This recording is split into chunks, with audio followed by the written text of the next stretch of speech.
Bienvenue à bord du Bella Bouche. Venez naviguer sur le net, sur les flots avec vos hôtes, Ariel et Sylvain. Comme le dit si bien la chanson du soldat Louis, on va vous parler de rhum, de femmes aussi, de bière sans aucun doute, mais surtout de tout ce qui touche à la piraterie. Donc aussi les pirates de l'air, les pirates informatiques, et qui sait, peut-être bien Jack Sparrow et Albator. Parlant du soldat Louis, j'aurais bien aimé que sa chanson soit libre de droit pour pouvoir l'utiliser comme fond musical. Il me semble qu'elle donne parfaitement le ton à cette émission, ce podcast. C'est très bien aussi ce que tu as trouvé, Sylvain, la petite musique Epic Pirate Music de Alexander Nakarada. Ça aussi, ça fait très... ça va aller avec le sujet, justement, aujourd'hui, puisque on va avoir un sujet un peu plus vieux. D'abord, on a choisi le nom de Bella Bouche pour notre vaisseau, donc notre podcast, pardon, parce que j'ai refusé la première proposition de Sylvain. J'aimais bien le concept, pourtant, là, les pirates dans les airs, pas dans les airs comme volant, mais air comme à travers les âges. Pirates dans l'air. Ouais, c'est ça. Dans les airs, à travers les airs, les âges. Comme un homme canon. Hein. Mais oui, effectivement, on va vous parler des pirates, de la piraterie à travers les âges, donc sous plusieurs formes. Alors, on a fini par s'entendre sur Bella Bouche, qui, dans le fond, ça regroupe nos deux noms de personnages dans la compagnie du bélier aux grandeurs nature de Bicoline, soit Monsieur Bella, qui est moi, et Bouche-Trou, qui est Sylvain. En plus, c'est concept une belle bouche pour un podcast. On fait tous les deux de l'animation médiévale depuis plusieurs années, du théâtre, cinéma, et on voulait partager nos passions avec vous, très chers auditeurs. On voulait faire une chronique qui regroupe sans prétention. On n'est pas des historiens ou des professeurs. Tout ce qui touche la piraterie sous toutes ses formes. Découvrir des trésors enfouis et partager le butin de nos recherches avec vous. En naviguant à l'aide d'un gouvernail ou d'un clavier, sillonnez avec nous le temps pour démystifier la piraterie et comme chaque voyage comporte son lot de surprises, on vous en réserve dans chacun de nos épisodes. Vous apprendrez aussi à nous connaître davantage au fil des capsules. Avant de rentrer dans le vif du sujet de notre premier épisode, amorçons le tout avec un petit rhum.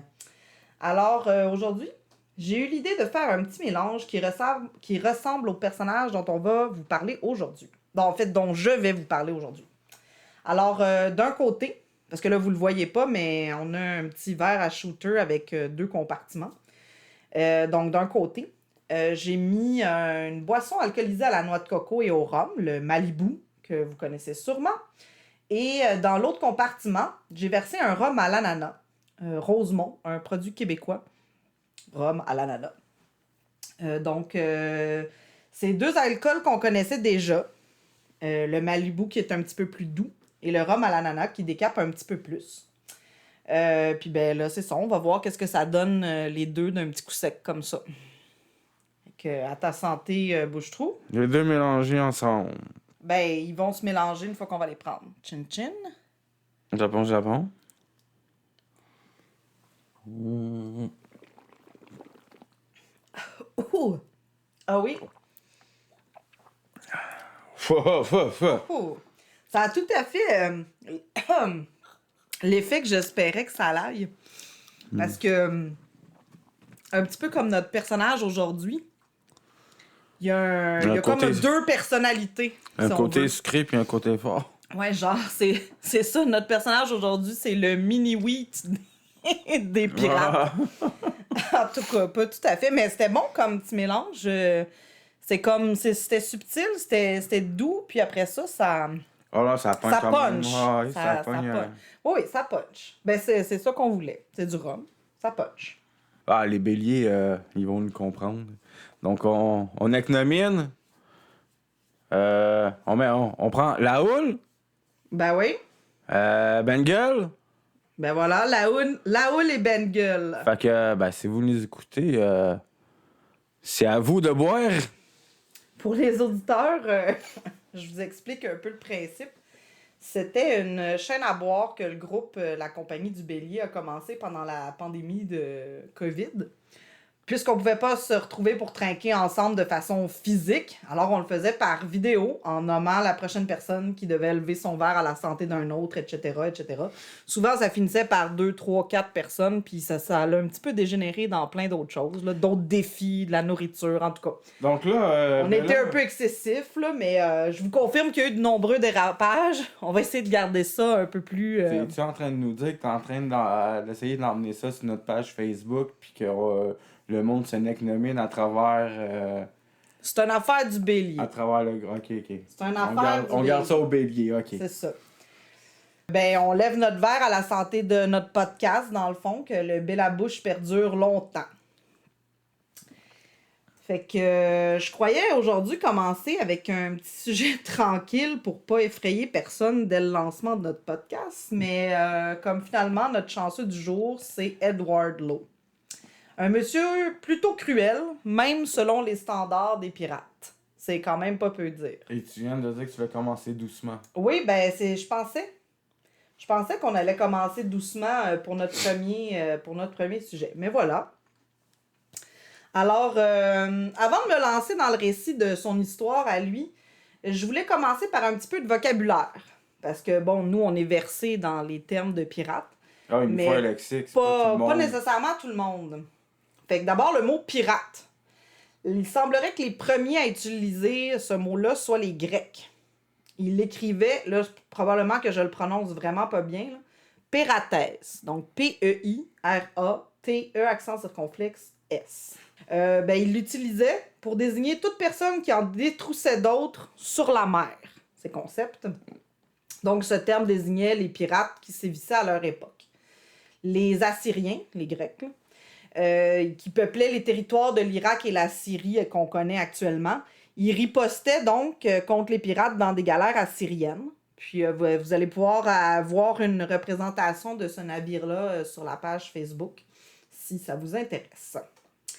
Je reste un petit peu plus longtemps dans le passé avant de poursuivre avec mon lexique, parce que j'aimerais ça vous raconter 2 petites anecdotes concernant 2 personnages très importants de notre histoire.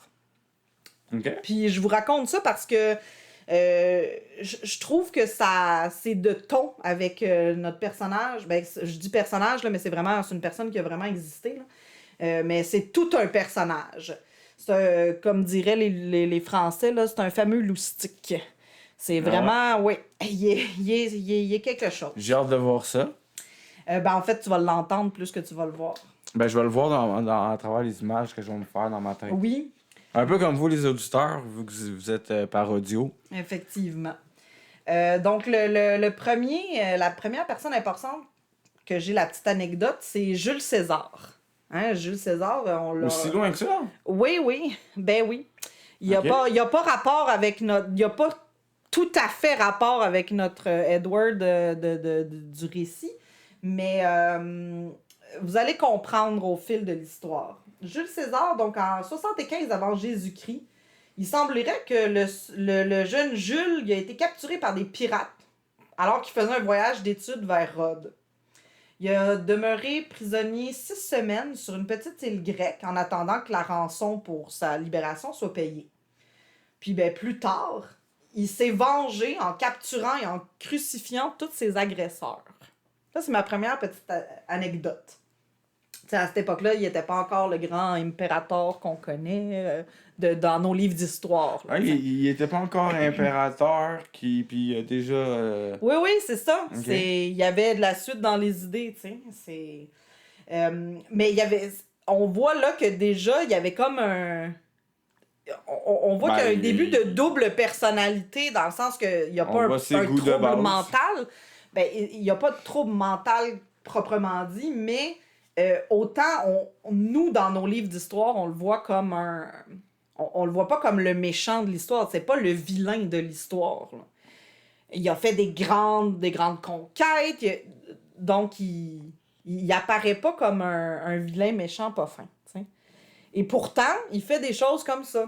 Bon, c'est sûr que, il y a eu une certaine provocation. Ils l'ont quand même détenu pendant 6 semaines. Là. Mais voilà. Donc, mon autre illustre personnage, c'est nul autre qu'Alexandre le Grand. Vers 330 avant notre ère à nous, il se lassa des attaques incessantes de pirates contre le trafic marchand qu'il y avait à cette époque-là. Et il décida d'organiser une opération de nettoyage. Et lors de capture, comme ça, il aurait interrogé un prisonnier sur les raisons qui le poussaient à avoir pris le métier de pirate. Et l'homme captif lui aurait répondu « Les mêmes raisons qui vous font guerroyer avec le monde entier. Moi, je navigue sur un petit bateau et on m'appelle pirate. Vous, vous avez de grands navires pour porter partout la guerre et on vous appelle empereur. » Comme quoi, la piraterie, c'est un point de vue, si on veut, hein? Ben, tout est un point de vue aussi, là, parce que Alexandre le Grand, il faisait de la piraterie avec les vaisseaux pirates. C'est ça. Fait que dans le fond, c'est toujours un petit peu une question de point de vue. Bon, notre Edward, lui, c'est pas tout à fait une question de point de vue, là. Il a vraiment fait des choses qui n'étaient pas obligé nécessairement de faire. Mais vous allez voir que au fil que je vais vous raconter sa vie, les grandes lignes quand même, là, ce qu'on en sait, mais vous allez un peu comprendre le personnage, puis vous allez voir ces deux personnalités vraiment. Donc je poursuis avec mon petit lexique. On va parler de flibustier et de corsaire, d'autres appellations de ces marins bandits. Donc, flibustier, on utilisait ça pour désigner la personne, mais aussi le bateau qu'il utilisait pour naviguer et s'attaquer à d'autres embarcations. C'est les embarcations espagnoles et les ports prospères des Antilles d'Amérique centrale dans les années 1600. C'est là que le terme a vraiment été utilisé, flibustier. Maintenant, on l'utilise quand on veut des synonymes de pirate, pour pas toujours répéter pirate, là. Mais le vrai terme désignait ça. Et finalement, un corsaire, c'était un bandit, mais qui avait reçu une lettre de marque l'autorisant légalement à capturer des bateaux ennemis et à les piller. Donc une lettre de marque, ou on appelait ça aussi une lettre de course ou une lettre de commission. C'est un document signé de la main d'un souverain qui permet à un capitaine et à son équipage de rechercher, attaquer, saisir et détruire les navires ou les équipements d'une nation adverse dans les eaux territoriales, internationales ou étrangères. Fait que il faisait exactement la même chose, mais il avait le droit. C'est ça. Si on en possédait une, donc, on n'était plus considéré comme hors la loi parce qu'on agissait selon les volontés du pouvoir qui était en place. Fait qu'effectivement, il était plus vu par ce gouvernement qui lui avait donné la lettre. Les autres... c'est pas vrai parce que quand il était fait prisonnier, s'il y avait une lettre de marque, on les considérait non pas comme des pirates, mais comme des prisonniers de guerre. Et il était jugé selon ça. Mais, ce qui pouvait avoir quand même une grosse différence. Parce qu'un pirate. Qui jugeait si l'acte était. Si ton navire. Si un navire de ta nation se fait attaquer, voilà. Soit c'est par un pirate, donc il n'y a pas de lettre de marque, soit c'est par un corsaire, donc il agissait selon la volonté de la nation qui t'a attaqué, dans le fond. Oui, c'était une belle petite façon détournée de faire de la piraterie légalement, tu sais. On va parler aussi d'autres termes de forbans, de boucaniers, de galériens. Puis ceux-là, je vais vous les apprendre plus tard, mais je vous les mentionne maintenant. Quand on va croiser leur chemin dans les diverses histoires plus tard, je vous expliquerai à ce moment-là c'était qui, c'était quoi, etc. Il y a le pavillon, évidemment, ou le Jolly Roger, ou quand on parle de hisser ses couleurs. On parle évidemment du drapeau qui est accroché, avec lequel on peut reconnaître le bateau qui vient vers nous, ce qui peut être très pratique. Donc, il y a aussi de nombreux termes là, pour parler des divers bateaux que les gens utilisaient. Ceux-là, je vais vous les expliquer brièvement. Des fois, il va même avoir, comme la galère assyrienne, des photos pour vous montrer de quoi ça ressemblait, parce que moi, je vous en parle, mais c'est bien de mettre des fois une image sur... Voilà. Pas se l'imaginer un peu n'importe comment non plus. Non, exactement. Parce que des fois, ça fait quand même une différence. Là. Ça peut être plus impressionnant si on capture, par exemple, un bateau de 7 mâts versus une petite chaloupe. Là. C'est... voilà. Ça prend la place des mâts. Oui, pas mal. Oui, pas mal. Maintenant qu'on est quand même tous équipés d'un minimum de parlure, il est temps d'entrer dans le vif de notre sujet. Edward Ned Lowe, L-O-W ou L-O-W-E ou L-O-E, selon les écrits. Il serait né en 1690 à Westminster, à Londres. Déjà, dès sa naissance, le chemin de la criminalité semblait se tenir devant lui. Sa famille était pauvre et trempait dans toutes sortes de petites combines louches et d'arnaques. Notamment son frère, Richard probablement parce que c'est un Britannique. Donc Richard, qu'on dépeignait comme si petit pour son âge, qu'il tenait dans un panier sur le dos d'un comparse et subtilisait les chapeaux et les perruques aux passants qu'il croisait dans la rue. Mais ça, c'est comme une petite anecdote que j'ai trouvée. Là. Est-ce que c'était vraiment vrai qu'il était si petit à ce point-là? Je sais pas si c'est d'ailleurs... J'ai pas réussi à trouver si c'est son frère cadet ou plus vieux, là, dans le fond. Fait qu'il volait et partait à courir. Ben non, il était sur le dos de quelqu'un, fait que là, il passait, il était comme caché, tu sais. Fait qu'il subtilisait des choses. Ben, moi aussi, je trouve ça... Tu le sens, là, me semble, quand tu perds ton toupette, que tu t'en rends compte. Mais bon, je l'ai trouvé cocasse comme petite anecdote. Ça allège, parce que vous allez voir, tantôt, ça va être pas mal plus lourd comme sujet. Fait que je me suis permis de raconter des petites choses que je trouvais assez cocasses. Mais la carrière criminelle de Richard, elle prend des tournures assez graves rapidement. Et suite à un cambriolage à Stepney, c'est un district dans Londres, il sera pendu en 1707 à Tyburn, un endroit connu spécifiquement pour ses pendaisons. Et là, j'ai mon premier petit fun fact. Vous allez voir, j'aime ça les petits fun facts, hein, les petits faits qui sont plus ou moins inutiles, mais qui aident à notre culture générale. Donc, à Tyburn, il y aurait eu environ 1100 hommes et près de 100 femmes pendues sur ce site-là dans le 18e siècle. Tellement qu'ils ont été obligés de le déplacer. Parce que, justement, c'était trop difficile. Les gens étaient tellement habitués qu'il y ait des pendaisons là qu'ils ont été obligés de déplacer le site où ils faisaient la justice parce qu'il y avait tout le temps des foules immenses, puis c'était dur à contrôler pour pas qu'il y ait de chahut, puis tout. Voilà, j'aime bien les petits faits, c'est ça, comme je disais, là, qui font pas nécessairement partie de l'histoire, mais qui ajoutent des informations à notre culture générale. Il va en avoir plusieurs, je vous avertis tout de suite. Alors, pour ce qui est de Ned, évidemment, il était illettré. Puis on disait qu'il y avait une nature assez bagarreuse. En plus de commettre nombreux petits larcins, il jouait, il trichait aux jeux d'hasard. Donc, c'est ça. C'était un gars de la rue, finalement. Un gars de la rue dans ce temps-là. Là. Donc, 3 ans après la capture et la mort de son frère, Edward, il décide de s'embarquer pour le Nouveau Monde, donc en 1710. Il y en a qui pensent qu'il aspirait peut-être à un nouveau départ, une nouvelle vie, honnête cette fois-ci. Il a vraiment essayé. Tu sors le gars de la ville, mais tu sors pas la ville du gars. Là. Ouais, mais quand même. Il va se promener d'abord 3 ou 4 ans avant de s'installer à Boston, au Massachusetts. Puis il semble vraiment que pour un temps, Ned, il devient effectivement une honnête personne. Même que le 12 août 1714, il marie Eliza Marble. Et puis, ben, c'est pas parce qu'on est marié qu'on n'est pas criminel, là, c'est pas ça que je veux dire. Là. Mais je veux dire qu'il essaye vraiment, il a des métiers honnêtes, il arrête ses vols, il se range comme un gars normal, là. Ben, comme ce qu'on considère comme normal. Ils auront d'abord un fils, mais celui-ci va mourir au berceau. Donc, pas mort-né, là. Il a vécu quelques temps, mais pas assez pour sortir de son berceau. Son premier enfant. Ouais.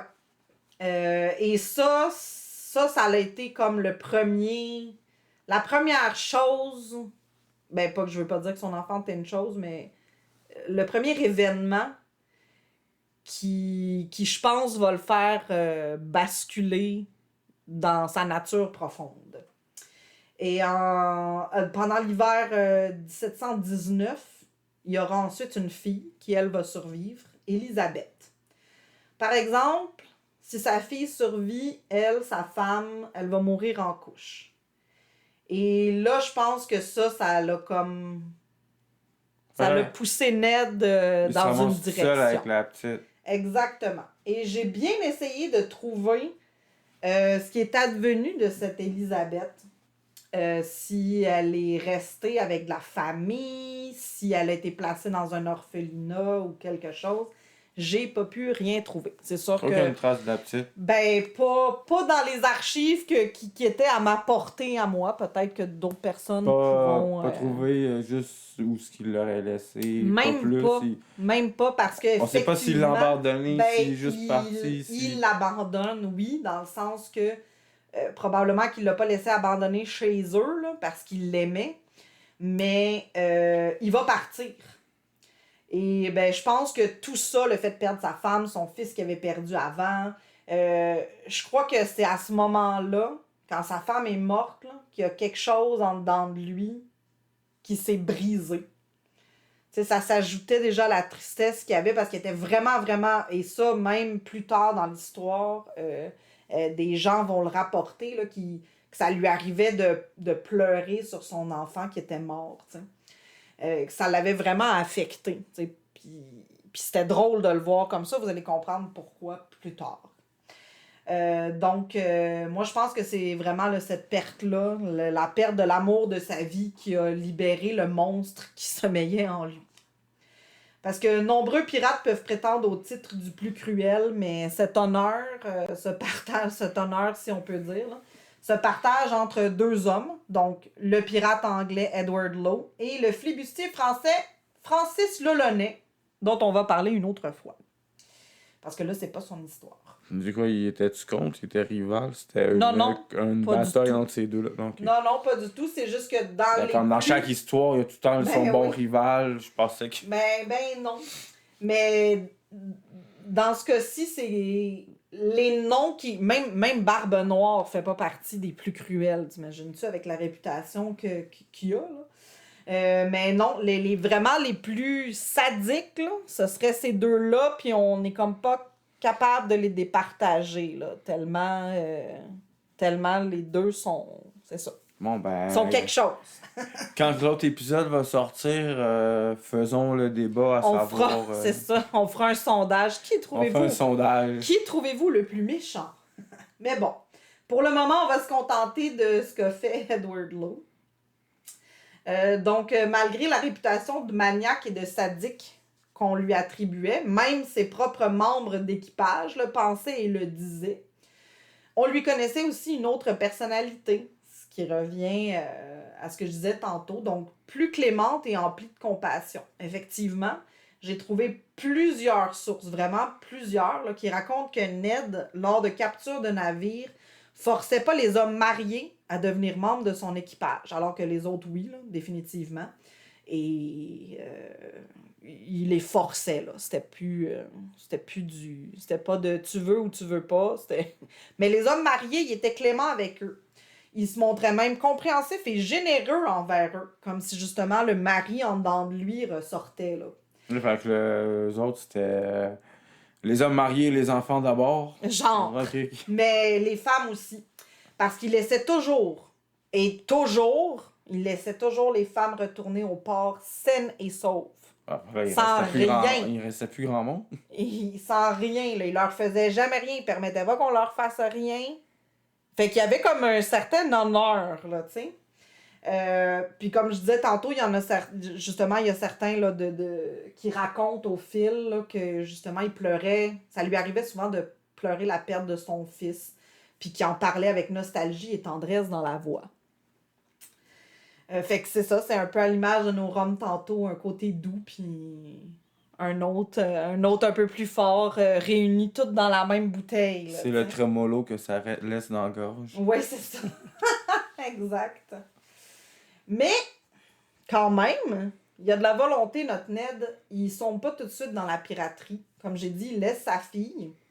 Puis j'ai rien trouvé, là. Je sais pas où est-ce qu'il l'a laissé. Puis si même elle a eu une famille ou une descendance, j'imagine que oui, parce que le nom Lowe existe encore de nos jours, donc il a dû en avoir à quelque part. Alors, si quelqu'un sait quelque chose, évidemment, j'attends votre bouteille à la mer. T'as-tu trouvé s'il y avait frères et sœurs? À part Edward? le Richard dont je vous ai parlé, non, et j'ai pas réussi non plus à obtenir le nom. Je sais qu'on peut, là, mais c'est ça. Mais l'étendue de. Par les sites payants. Oui, voilà. Ouais. J'ai pas pu aller chercher. Mais oui, on voyait qu'il y avait des choses assurées là, que je pouvais pas. Il y avait de la généalogie. Oui, Ok. tout à fait. Et j'ai même trouvé plusieurs personnes, au moins 7 arbres généalogiques qui citent être de la descendance de ce monsieur. Donc, ce serait intéressant si jamais il y en a. D'Edward qui ont... ou de Richard? Non, non, de Edward. Ben non, Edward, Richard, ok. il a pas eu le temps. Richard, il a été pendu trop vite. Jeune fringant, peut-être qu'un jour. Ouais, il ben là, aurait, essayez de. Ben, tu fait sais, du jardinage sans le vouloir, puis que la graine aurait semé. sûrement qu'il a fait du jardinage et que sans vouloir, c'est arrivé. Dans Comme ce ça temps-là, c'était du l'arrivait jardinage dans les broussailles, là. Ouais, voilà. Mais donc, est-ce que ces gens-là eux-mêmes ont survécu? Bon, disons qu'il n'y avait pas toutes les commodités de maintenant. Donc, Edward, il s'embarque comme gréeur. Un gréeur, c'est un homme dont le métier est d'installer sur un navire les agrès, c'est-à-dire l'ensemble du matériel mobile qui sert à manœuvrer le bateau. Le cordage. D'où vient l'expression « Ah ouais, grille-toi, on y va ». C'est ça, le cordage, les voiles, les poulies, l'ancre, etc. Fait que lui, il gérait ça. Fait que Ned, malgré son chagrin, il essaie de persister dans sa voie honnête. Il travaille pour un capitaine qui organise notamment un voyage vers Honduras pour amener du bois. Et un jour de 1722, Ned et 12 de ses hommes reviennent affamés et épuisés. Mais le capitaine les empêche de remonter à bord et il leur dit qu'ils n'auront pas de nourriture. Ils vont devoir se contenter de leur ration de rhum aujourd'hui. Ah, du rhum, c'est tout ce qu'il faut, c'est correct. Ouais, mais quand t'as travaillé à charrier du bois toute la journée, du rhum, ça te prend un petit peu plus que ça, mettons. T'es content, là, mais qu'on te refuse de remonter à bord, puis en plus, t'auras pas de nourriture, ni tes hommes. Des femmes. Fait que là, ouais, ben là, les femmes à bord de navire, ça, c'est un autre sujet. Puis de la bière, nom de Dieu. C'est sans masse. Fait que, furieux, Ned, il s'empare d'un mousquet qui est chargé et il tire sur le capitaine. Mais coup de théâtre. Il a trop faim, il l'a raté. Non, ben, pas qu'il a trop faim, mais il le rate effectivement, mais complètement. Sauf que le projectile, il tue instantanément un passant qui était là, un autre matelot. Balle perdue. Il y a évidemment plusieurs témoins de la scène, alors Ned et ses hommes doivent se sauver, sinon ils vont être pris. Parmi eux, on retrouve aussi Francis Farrington Spriggs, qui est lui-même un pirate notoire, dont on parlera une autre fois. Pam, pam, pam. Il s'empare d'un sloop. Un sloop, là, c'est comme une petite chaloupe. Là. C'est l'équivalent d'une petite chaloupe. Sur les côtes du Rhode Island, c'est comme j'ai dit, un sloop, là, c'est une chaloupe avec... c'est comme un petit voilier. Là. Il y a une petite voile. Là. C'est un mât, une voile. Et il tue un autre homme pendant le vol pour prendre ça et pouvoir se sauver. Mais là, il y avait une balle. Oui, ben il tue autrement. Ah, ok, ok. La balle, c'est fini. Là. Donc, c'est là qu'il devient hors la loi. Hein, il a tué. À ce moment-là. Ben là, oui, là, il a franchi le cap du non-retour. Exactement. Et sa vie de pirate commence. Pam, pam, pam. Et là...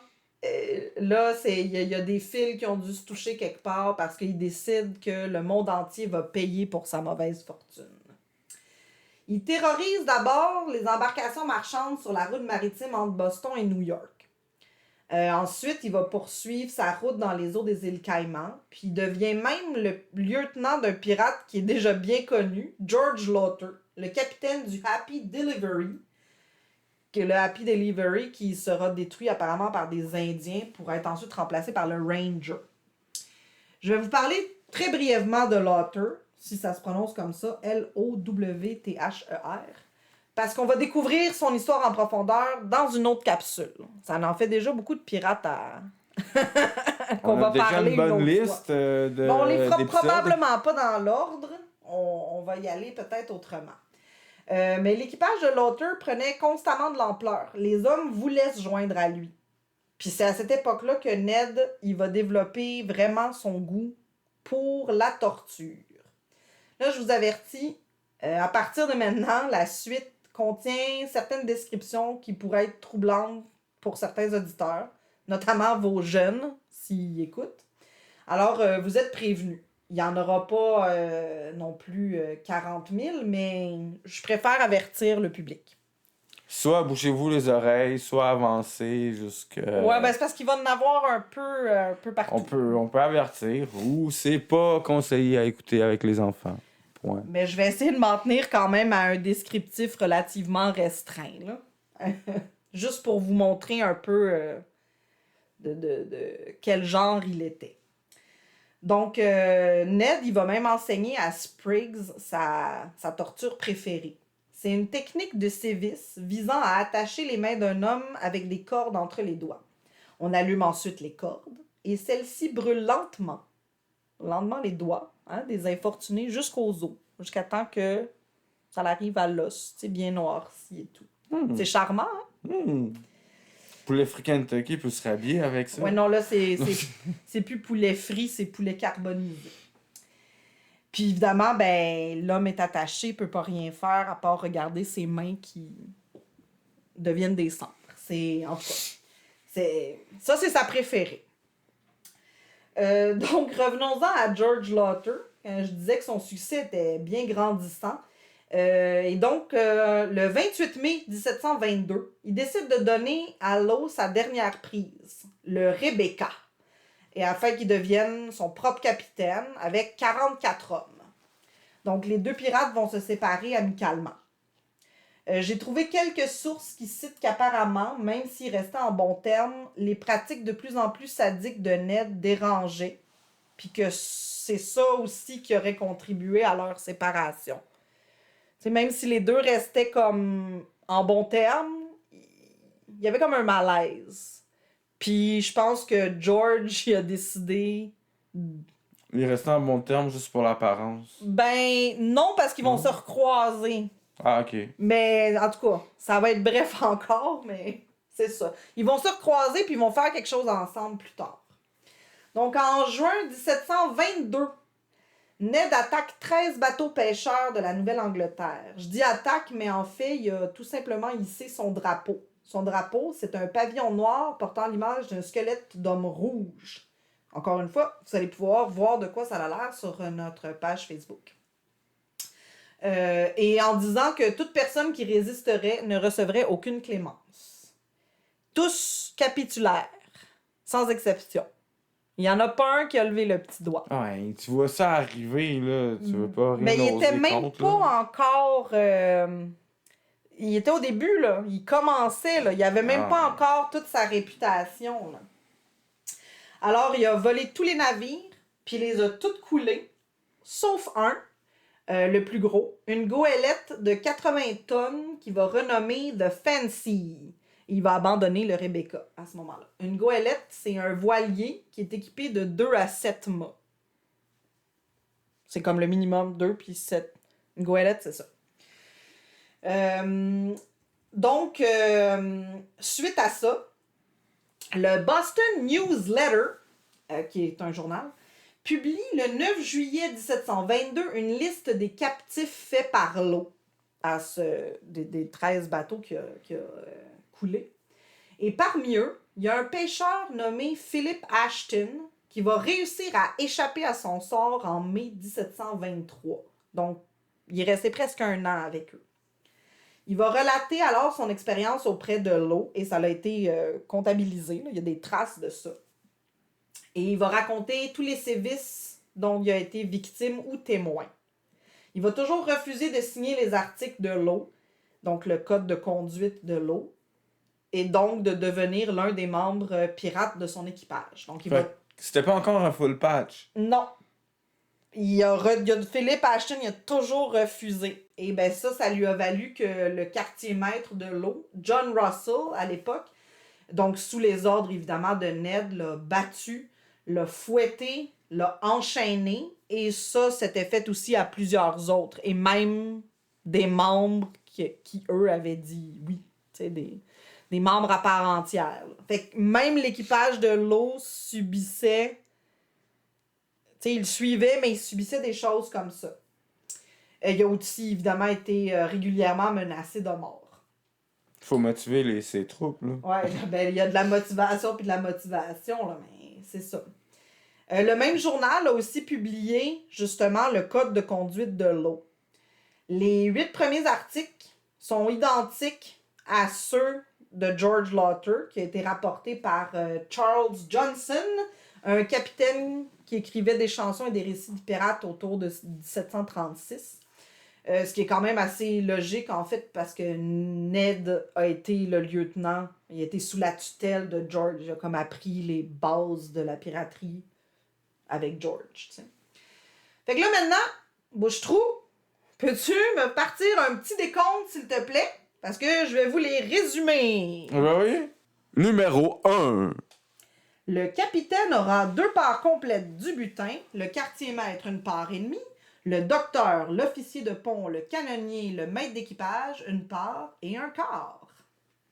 Parlant de docteur, j'ai un autre fun fact avant le numéro 2. En fait, c'est le fun fact numéro 2, mais avant le numéro 2 dans mon décompte. Apparemment, après une session de torture ratée, il y a un membre de l'équipage de Ned qui aurait accidentellement coupé la bouche du capitaine de Ned.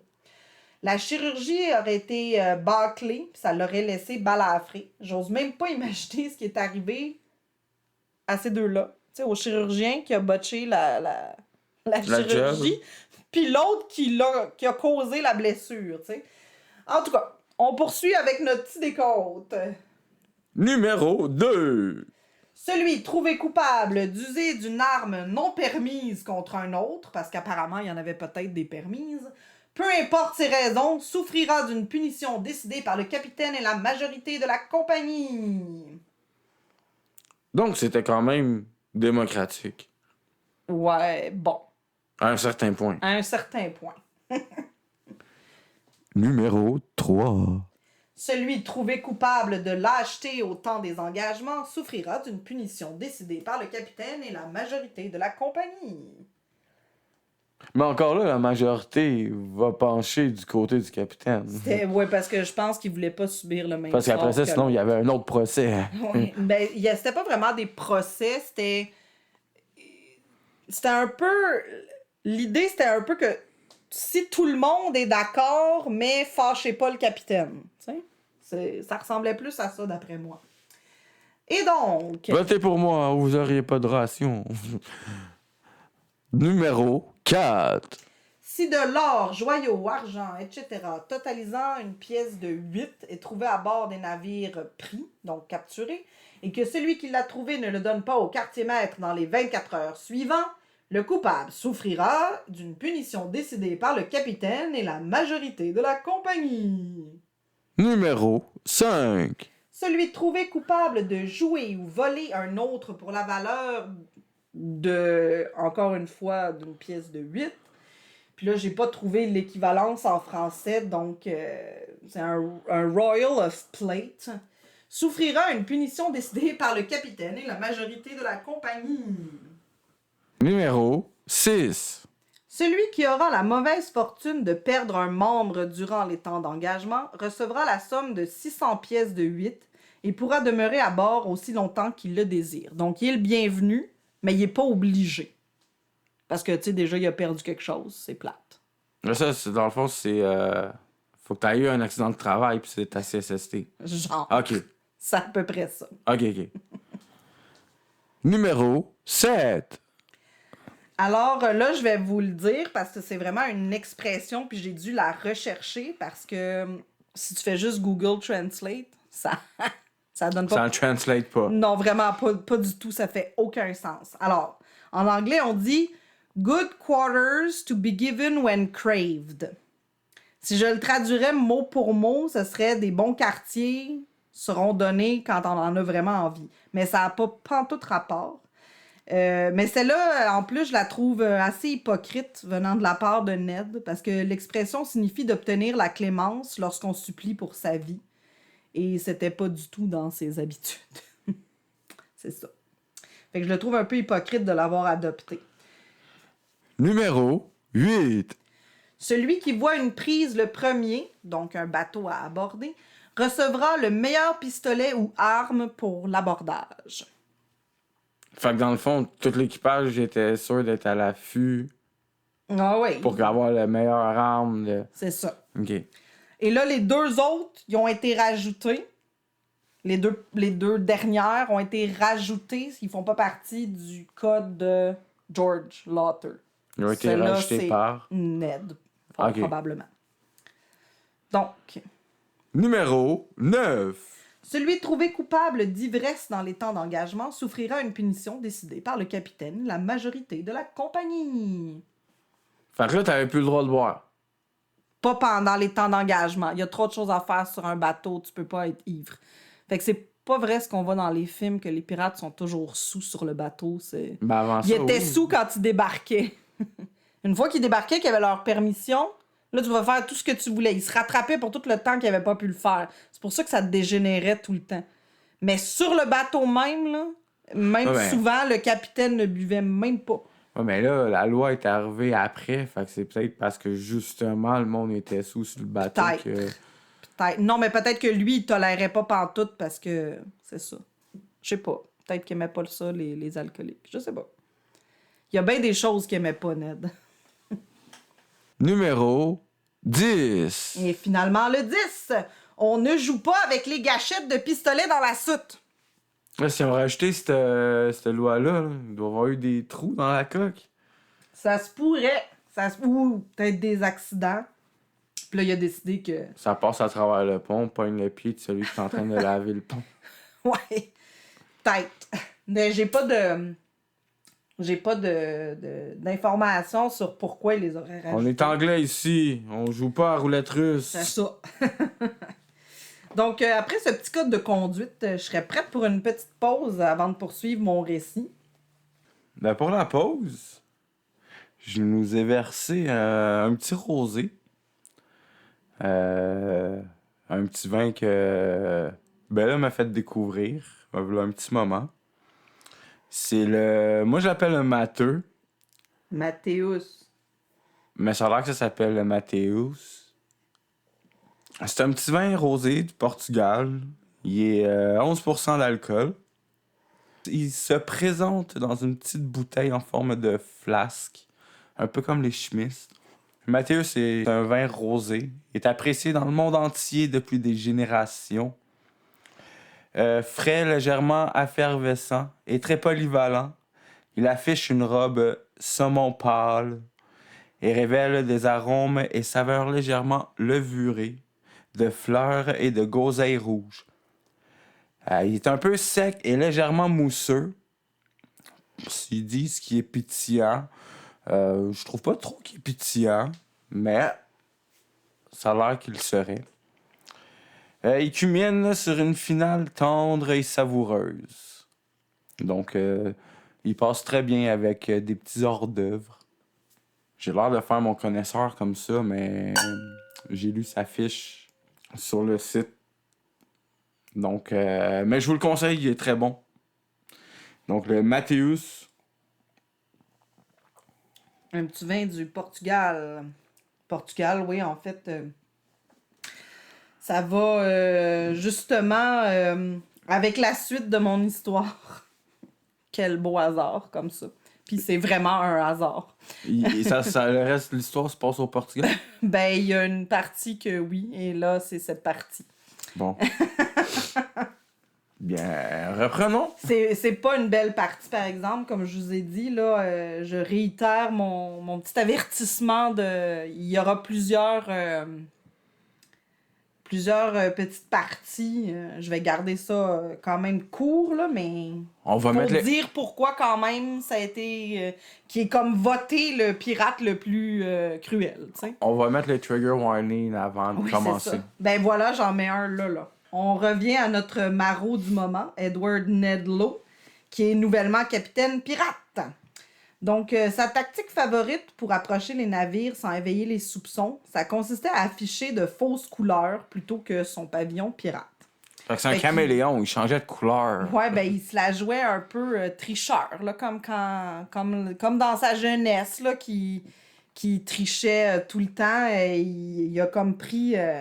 il a repris ses habitudes, là. Donc, les pauvres bougres comprenaient alors trop tard et ils pouvaient pas s'enfuir. Donc, il va sévir justement un temps dans une région du Portugal nommée Azores, ou Accor, qu'on dit en français, là, mais je trouve que ça fait moins cool.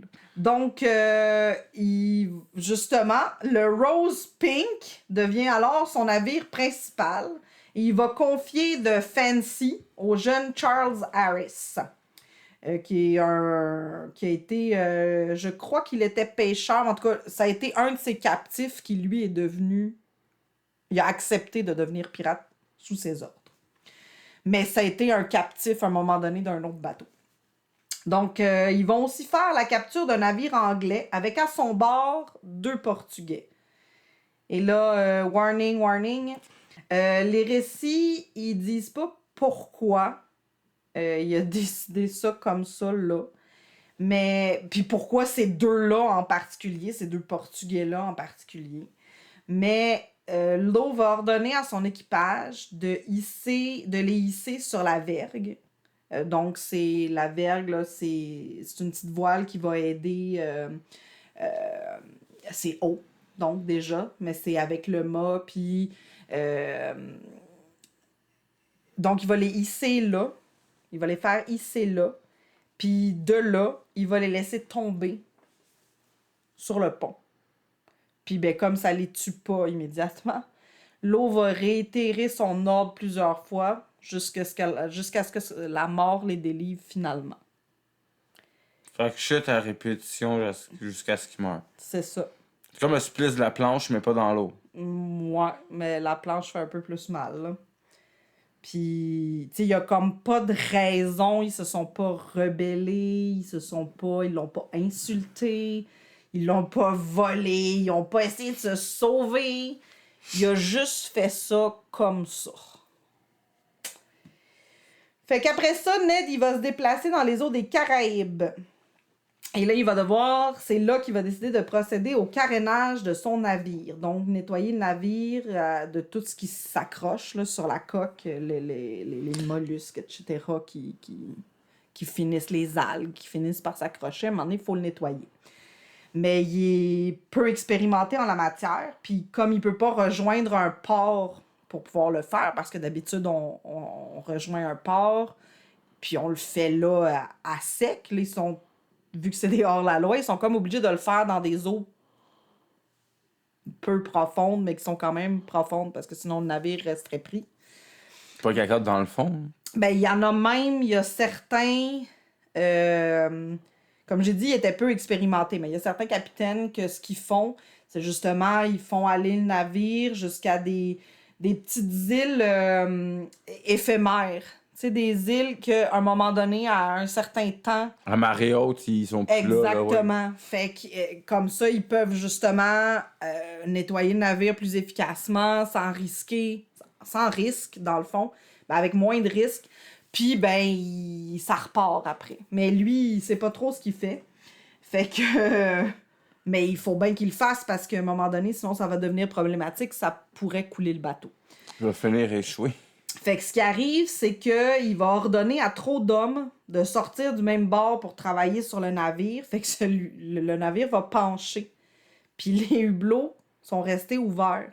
Fait que le Rose Pink, il prend l'eau, puis il coule. Et... il emporte la majeure partie des provisions qui étaient justement dans ce navire-là. Ah. Fait que on peut s'imaginer de quelle humeur qui est Ned. Alors, furieux, il va condamner tous ces hommes pour son erreur à lui, évidemment, en rationnant leur portion d'eau à 275 millilitres par jour. Là, tu sais, mais à la grosse chaleur, sur un navire, après avoir travaillé tout ce qu'ils doivent travailler, parce que sur un navire, c'est constamment du travail, 275 C'est un millilitres, c'est une petit peu bouteille d'eau. plus. Même pas. C'est un petit peu plus qu'une tasse d'eau. Vraiment pas grand-chose. Tu sais, avec le soleil qui te plombe, puis tous les efforts que tu fais, là, c'est ça. Fait qu'il doit vite refaire le plein de vivres, on s'imagine, hein? Puis, notamment pour de l'eau. Et donc, il décide de faire escale à Grenade. Il va cacher la plupart de ses hommes en cale. Fait que les autorités vont comme accepter de laisser débarquer quelques hommes parce ça a l'air qu'il fait pitié. Là. Il faut de l'eau, on n'a plus d'eau. Bon. Mais le lendemain, ils sont comme pas sûrs. Hein. Fait que le lendemain, ils envoient un navire pour investiguer. Mais il aurait pas dû. Parce Il revient plus. Non, le navire revient plus, effectivement. Il va être capturé et on va le renommer le Ranger. Puis ça va devenir le bateau principal de Ned. Il va donner à Spriggs, qui est devenu son quartier maître. Spriggs va hériter du Squirrel, qui va lui-même renommer The Delight. Je dis ça parce que, suivant un désaccord entre les deux hommes, entre Spriggs et Lowe, concernant les mauvais traitements infligés à des membres de l'équipage, Spriggs il va s'éclipser en pleine nuit avec quelques hommes, avec justement ce navire-là qui lui a été donné. Et curieusement, Ned ne donnera pas suite à cet incident. Il va le laisser partir, comme ça. Ouais, il a pris de l'avance, il pouvait pas y partir après. Ouais, mais mettons que c'est pas vraiment dans sa nature de laisser aller les choses. Il va le recroiser sur un chemin quelque part. Il le recroise effectivement Ouais, plus c'est tard. Alors, il va continuer de capturer des navires, dont The Fortune. Le 10 juillet 1723, durant un procès contre des membres pirates de l'eau, John Welland, qui était un matelot à bord du Fortune, il rapporte que Ned, il va voler tout ce qu'il y avait à bord, justement, du navire. Et après ça, il va lui couper l'oreille avec son sabre d'abordage à ce John Welland-là. Fait que c'est lui qui le rapporte aux autorités. Il est laissé en vie, mais il est mutilé. Encore un petit avertissement. Le 25 janvier 1723, c'est au tour du Nostra Signora de Victoria de devenir la cible de Ned. Le capitaine, il va préférer laisser couler son butin plutôt que de le voir entre les mains de l'eau. Il va jeter pour approximativement 15 000 livres à la mer. Ça, c'est, à l'époque, plus de 25 000 $. L'eau va décider de lui faire payer vraiment chèrement cet affront-là. Et là, attention aux âmes sensibles. Alors, il va lui découper les lèvres, puis il l'oblige à les regarder bouillir pour ensuite les lui faire manger. Puis il aurait aussi découpé les oreilles d'un autre et il les aurait servis en croque-en-sel, c'est-à-dire sans d'autres assaisonnements que du sel.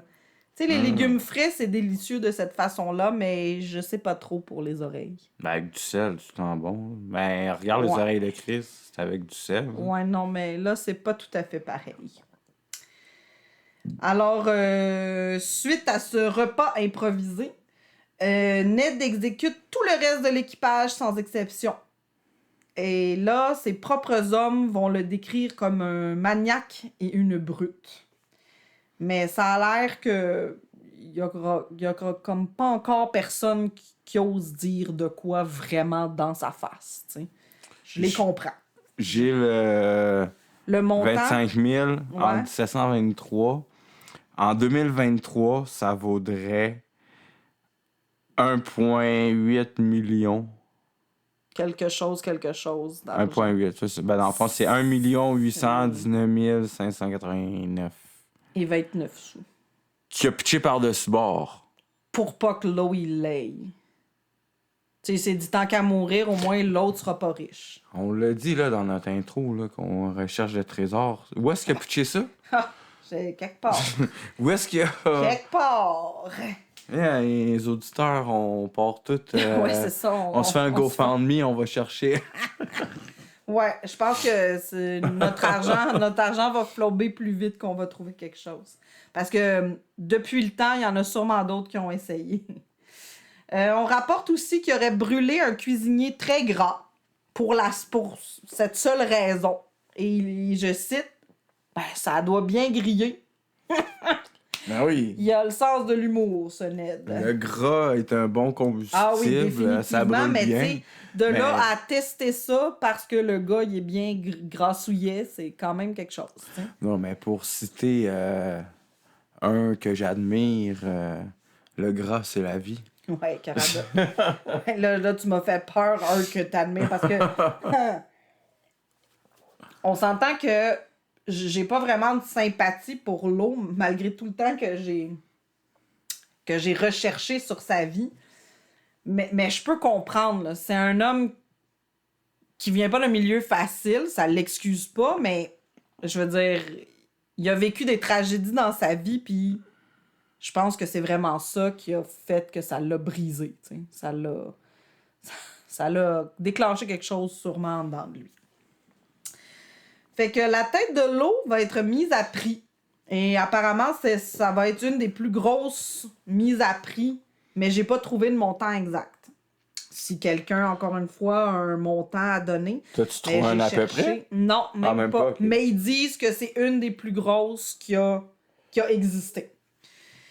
C'est le capitaine Peter Solgaard du HMS Greyhound. Greyhound, ça veut dire lévrier. Donc, probablement un navire qui est capable de donner chasse, qui va justement donner la chasse à la flotte de Ned. Parce que Ned a quand même une petite flotte de 3 à 4 navires. Là. Il s'appelle Commodore quand il parle à des gens. Ben là, le lévrier, le Greyhound. Il est équipé de... Ben, c'est un bateau... chasseur de primes. De guerre, là, ouais. Mais ce cher capitaine, il va s'inspirer des méthodes de l'eau et il va déguiser son équipage et son navire en baleinier pour essayer d'appâter le pirate. Et ben ça va marcher. Parce que le baleinier était un choix prisé pour l'eau, c'est ça? Ben, il s'attaquait souvent à des navires pêcheurs ou marchands. C'était ses prises. Fait que le capitaine, il est pas fou. Ça a marché, d'ailleurs. Il va réussir à l'appâter assez pour lui donner un bon combat.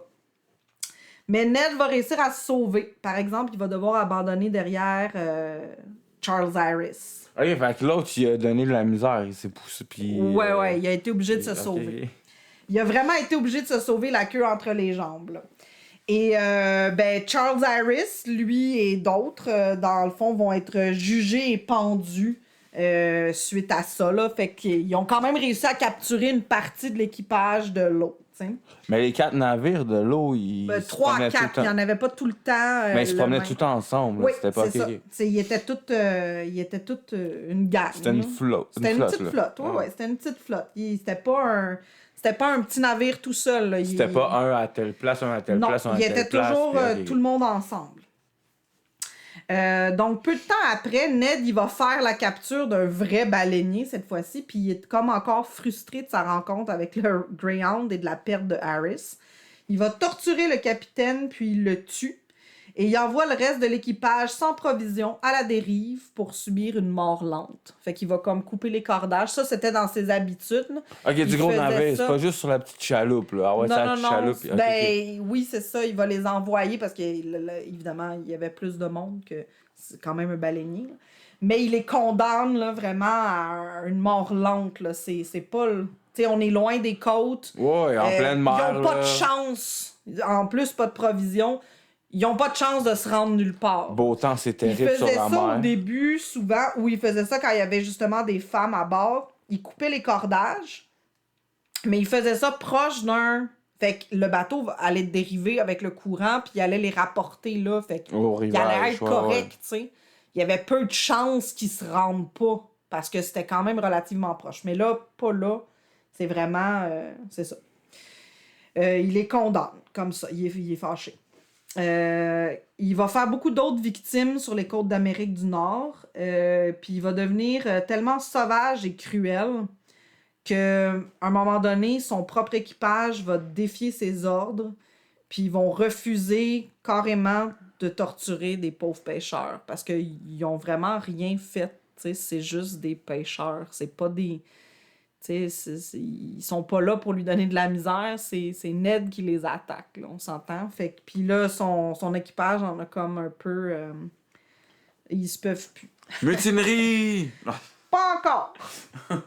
Donc, dans toute sa courte carrière, parce que ça a duré à peu près sa carrière 3 ans, on dit qu'il a capturé plus de 100 bateaux.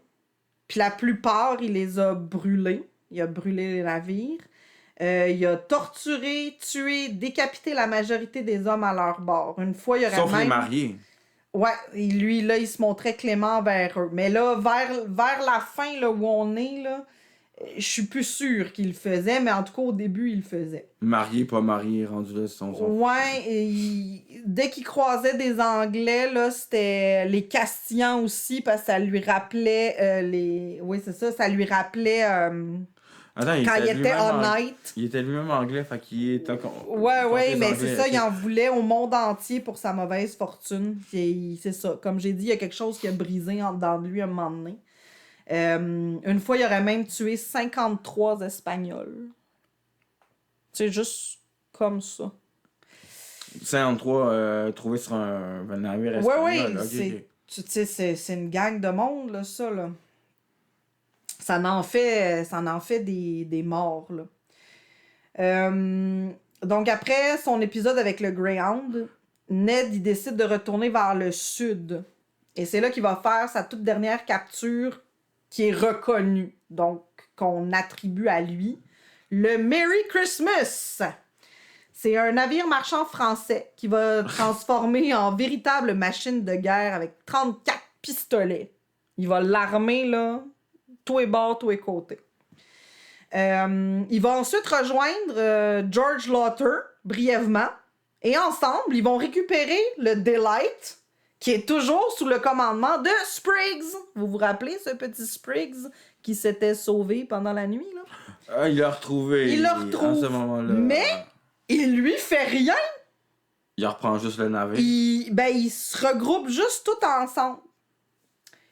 Pour un temps, là, ces trois-là vont être comme de mèche ensemble.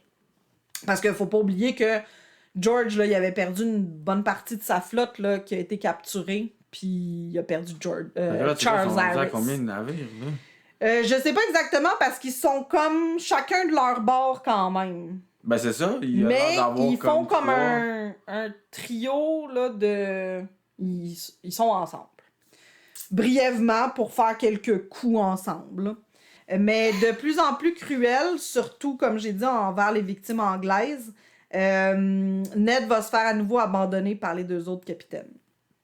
Ils vont partir de leur côté. C'est eux autres qui l'abandonnent. C'est pas lui qui se pousse. Là. Non, ben ils se poussent pas, mais ils vont comme le laisser de côté. Et passé l'été 1723, ben on n'entend plus vraiment parler de l'eau, qui pourtant était parmi les plus redoutés et recherchés pirates de l'époque. Et c'est pas peu dire parce qu'il y en avait une méchante gang.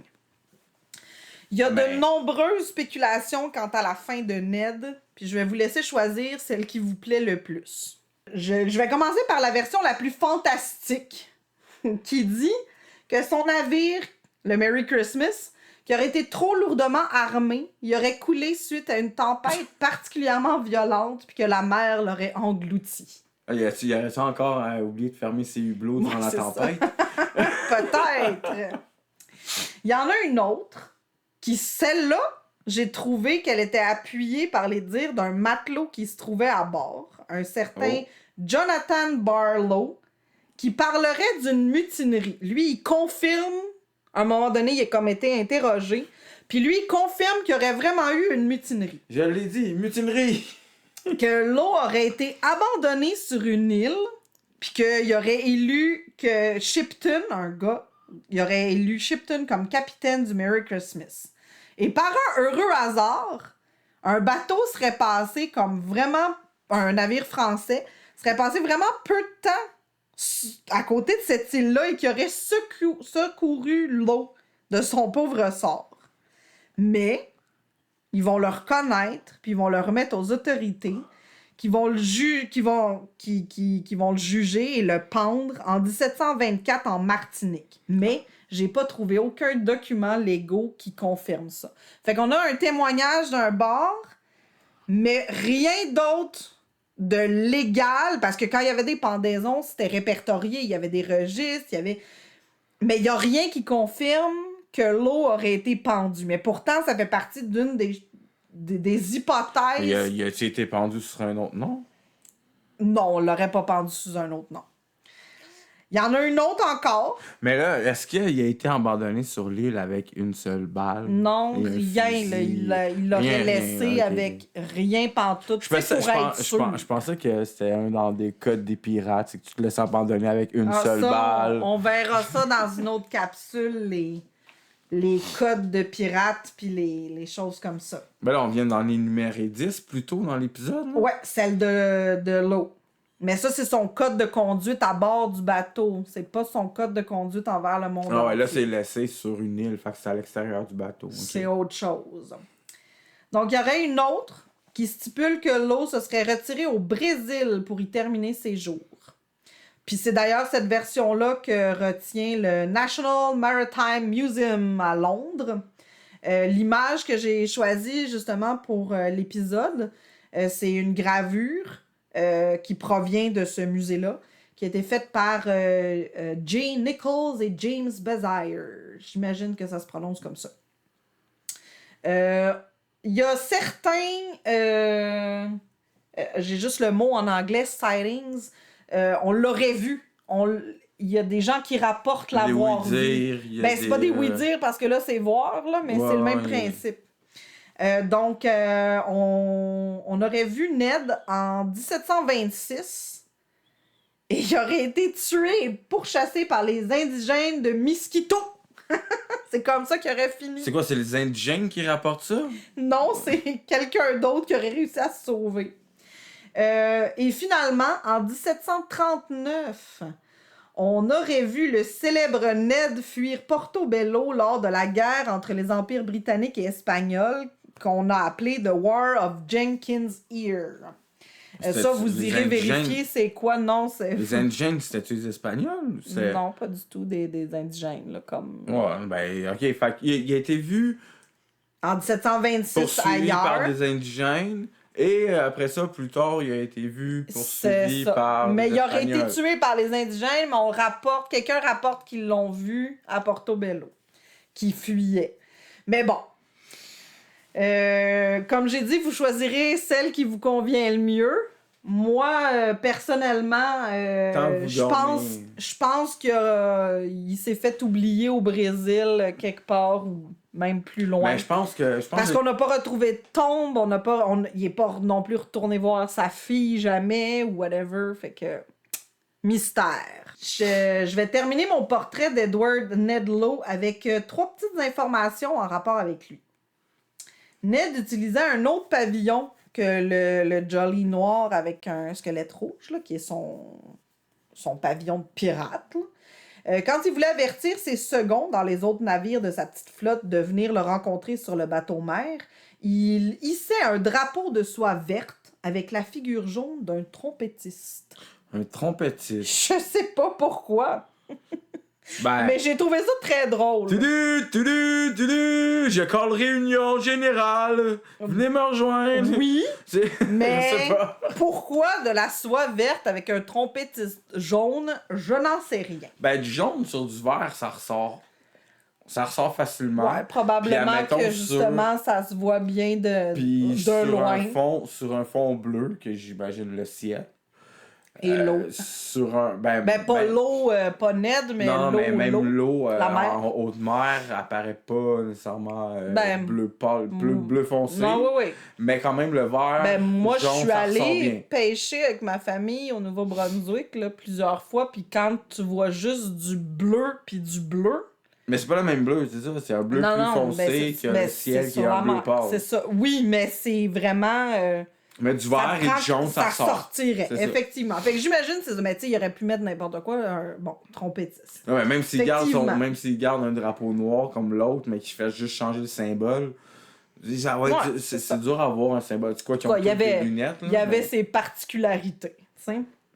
Là, je vais encore probablement massacrer le prénom. C'est Tag Murphy incarne le rôle de Lo dans la série Black Sails, que j'ai pas encore vu, mais il paraît que c'est très bon. Donc, vous Mais la pouvez voir série- un portrait de Lo qui est. Ok, le personnage est dans la série. Est-ce que Oui. c'est une série sur l'histoire de l'eau ou il fait juste. Non, il apparaît avec plein d'autres pirates. Là. Il y a toutes les autres, quand même relativement connus, qui apparaissent apparemment dans cette série-là. Là. Fait que, oui, ce serait une série que, tu sais, tant qu'à faire un podcast. C'est quoi, c'est une série sur les pirates? Oui. Ah! Mais c'est romancé, là. C'est pas une série documentaire, c'est ça que je veux dire. Faut bien découvrir ça à notre premier épisode. Au moins, on va peut-être avoir. Non, moi, je connaissais le Black Sails d'avant, mais bon, comme on fait des podcasts plutôt que de se coller le nez sur Netflix et autres, ben voilà. On n'a pas le temps de regarder. Non. Mais on va le faire parce qu'apparemment, c'est très bon. Et Trafalgar Law, ou Trafalgar D. Water Law, un pirate dans le manga One Piece, serait inspiré de l'eau. Ok, attends, répète le nom. Je connais un peu One Piece, mais. Trafalgar Law, ou son nom complet, Trafalgar D. Water Law. Fait que ce serait un pirate qui a été... En tout cas, le personnage a été inspiré de l'eau, apparemment. Ok, ben, par le nom, ça me dit rien. J'ai trouvé ça très, très cool, quand même. Mais tu sais, je suis pas rendu si loin que ça dans One Piece. Mais oui, non, c'est une série aussi que je vais te faire découvrir. Ben oui. Mais c'est ça. Fait que voilà. Donc, je vous ai... Ben, on vous a laissé des images sur la page Facebook de tout ce beau monde-là. Et de son pavillon, si ça vous intéresse. Ils vont être en commentaires épinglés voilà. sur l'annonce de l'épisode de podcast aujourd'hui. Donc, juste aller voir dans les commentaires. Ça va être le premier en haut épinglé. Veut dire que justement, il va rester dans les premiers en haut. Donc, tout ce qui est mention d'image, mention de lien ou plus documenté va être dans le commentaire épinglé. Donc voilà, n'hésitez pas à nous laisser vos commentaires, puis on espère que vous écouterez en grand nombre. Je vais redonner maintenant la parole à Sylvain qui va vous parler un petit peu de nos Patreons. Oui, dans le fond, on a un Patreon. Les Patreons, on a différentes échelles que vous allez pouvoir aller voir sur notre Patreon. Le lien pour notre Patreon va être dans la description du podcast. Donc, on va avoir différents paliers. Avoir les podcasts en audio privilégiés en avance. On va avoir... certaines fois des vidéos. Des vidéos. On va avoir des vidéos. Peut-être en live aussi. Ça va être sur le Patreon. Peut-être des petits bloopers. On va avoir les bloopers. Il y a eu quand même pas mal de montage. Donc... vous allez avoir des petites pépites. C'est notre premier épisode, c'est normal. Entre autres. Non seulement on va s'améliorer, mais il va quand même tout le temps avoir des bloopers. Donc, oui, parce qu'on est quand même deux rigolos. Ben, non seulement deux rigolos, mais un aussi que peut décrocher un peu facilement. Ouais, c'est correct, ça en prend toujours un comme ça. Mais sinon, allez voir. Il va aussi avoir des petites recettes. Comme là, aujourd'hui, il y en a une, la petite recette du drink que j'ai façonné, qui est quand même assez simple. Notre shooter qu'on a fait. Mais donc, notre petit coup de canon qui va s'appeler le Ned. Mais vous allez aussi avoir... j'ai aussi concocté les oreilles croque-en-sel à la Ned, qui, je vous rassure, ne requiert aucun acte de barbarie. Sinon celui de finir le plat sans en laisser aux autres convives. Ça va être vous allez pouvoir déguster ce plat-là sans vous sentir coupable d'avoir fait... C'est vraiment un petit amuse-bouche là, que j'ai concocté pour vos soirées pirates ou fêtes d'Halloween. Là. Donc justement, le Mathéus disait qu'il allait super bien avec les amuse-bouches. Et voilà! Fait que je prends une dernière petite minute aussi pour remercier nos enfants de leurs encouragements et enthousiasme pour ce projet. Parce que, ben oui, on a 3 mousses à 2. Fait que ils sont bien emballés de tout ça.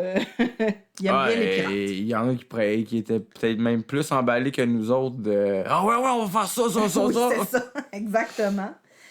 Puis ben, je veux aussi remercier Sylvain qui a travaillé très très dur aux aspects techniques, informatiques, montage du podcast et à la réalisation de notre magnifique logo. Logo et autres, bannières et tout ce qui est informatique et sur l'ordinateur. Technicien de son, mise en ligne et tout site, Facebook, réseaux sociaux. Ben ça, c'est plus moi qui est en création de ça. Pour la suite, si vous voulez nous écrire, si vous avez des informations de plus à nous fournir, ce que nous, on appelle une bouteille à la mer. Oui.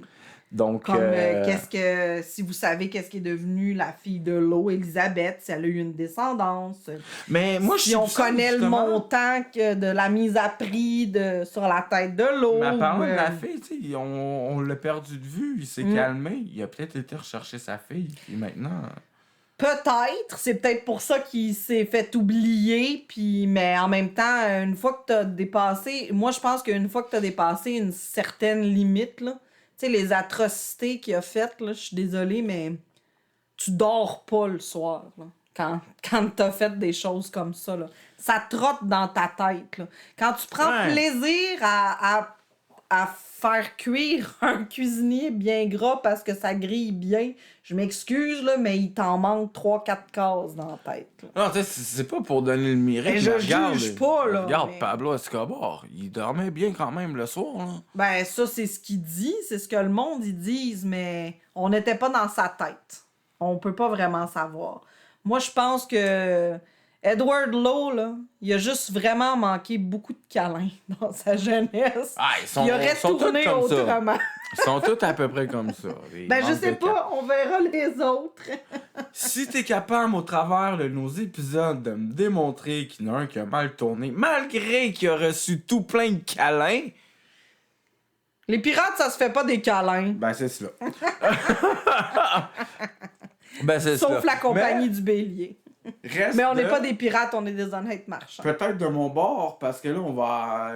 moi, de mon bord, je vais vous emmener dans l'univers informatique. Donc... Ben, des fois, on va s'échanger aussi, peut-être. Hein? Ben oui. Mais reste que... sera pas toujours moi qui fais les vieux, puis toi qui fais les jeunes. Il n'y a pas juste l'air pirate sur les navires. Non, il y a l'air pirate informatique d'aujourd'hui. Oui, mais il y a encore des pirates sur les mers, même de nos jours, en 2023. Ben oui. Il y en a encore, là, comme on dirait, là, des bons vieux pirates sur les bateaux, puis tout ça. La piraterie, ça prend vraiment toutes sortes de formes. On va même parler de pirates de l'air. Pirates de l'air, pirates informatiques, il y a les pirates, comme qu'on a vu justement avec l'eau, les pirates sur l'eau. À l'abordage! Puis tout ça, là. Mais... Moi, j'ai l'intention de vous parler de les premiers pirates de la nouvelle ère. Quand je dis nouvelle ère, c'est par rapport aux technologies. D'où est parti le mouvement des hackers, que ce soit Black Hat ou White Hat, chapeau blanc, chapeau noir. Je vais tout vous démystifier ce que veut dire chapeau blanc, chapeau noir. Il y a aussi les chapeaux gris. Ça promet pour les prochaines capsules. Mais, un petit teaser, tout ça est parti d'un jouet trouvé dans une boîte de céréales. Ouh, ça donc, c'est mystérieux. Ah non, quand je suis tombé... J'ai hâte de voir ça. Quand je suis tombé sur ça, j'ai fait comme... Mais voyons, tu sais, quand on dit « T'as trouvé ton permis dans une boîte de céréales », mais eux autres ont trouvé le début... Et la graine qui a fait germer les hackers et le piratage informatique dans et une boîte de céréales. Dans une boîte de céréales, Cracker Jack, d'où son nom est Captain Crunch. Pas Cracker Jack, mais Captain Crunch plutôt. Clairement, c'est ça qu'il va falloir déguster la prochaine fois. On s'achète une boîte de Captain Crunch. Ah, peut-être pas. Je me vois mal que t'entendes pendant que moi je raconte les histoires de Captain Crunch. C'est très drôle. C'est très, très drôle. Mais- Il va falloir qu'on en aille un peu en apéro. Là. Il va falloir que je trouve un rhum qui va bien avec ça. Pour ceux qui sont un peu dans l'univers techno, je dirais que Captain Crunch a fait ses débuts avec une personne très connue de l'univers techno. Ok, mais là, disant pas trop. Mais c'est ça, je vous en dis pas Petit plus. teaser. Quand je vous dis une personne très connue, plus que la moitié du monde sur Terre a un produit que cette personne a inventé. Quand même. Pa pa pa! Et sur ce, ben, on va vous souhaiter à une prochaine fois. On espère que vous avez aimé. Laissez-nous des commentaires, du love. Puis, ben, on vous dit à bientôt.